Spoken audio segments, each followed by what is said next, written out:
నేను నిన్ను మోసం చేశాను అనుకుంటున్నావా బావా?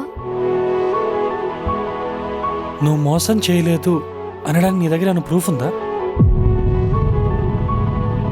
చూసావా, నమ్మకం ఉండే స్టేజ్ నుంచి ఆ నమ్మకం నిలబెట్టుకోవడానికి ప్రూఫ్లు అడిగే స్టేజ్కి తీసుకొచ్చావు నన్ను. ఇంకా నేను పెళ్లి తీసుకొని లైఫ్ లాంగ్ ఎలా హ్యాపీగా ఉంటాను? ఇష్టం లేకపోతే ఇంట్లో చెప్పి వద్దనొచ్చు కదా బావా. ఏమని చెప్పంటావు? నీదింత చీప్ క్యారెక్టర్ తెలిస్తే వాళ్ళు తట్టుకోగలరా? ఆయనకి మొన్నే హార్ట్ సర్జరీ అయింది. ఈ విషయం తెలిస్తే ఆయన ఏమైపోతాడు? కేవలం వాళ్ళకి చెప్పలేక కాంప్రమైజ్ అయి నిన్ను పెళ్లి చేసుకుంటున్నాను అంతే, ఇంకేం లేదు. నాది చీప్ క్యారెక్టర్ బావా. చీప్ అనేది చాలా చిన్న మాట మీనాక్షి.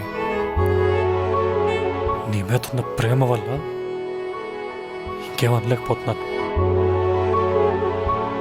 ఏమందాం అనుకుంటున్నావు బావా? వద్దులే, అది విని నువ్వు తట్టుకోలేవు.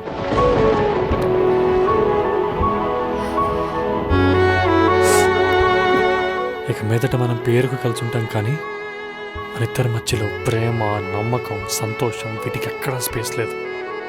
చచ్చే వరకు మనం ఇలాగే ఉంటాం. ఇక మీదట నువ్వు అది చెయ్యి ఇది చెయ్యి అని ఏది చెప్పను. వెళ్ళి నీకు నచ్చిన టూరేగు.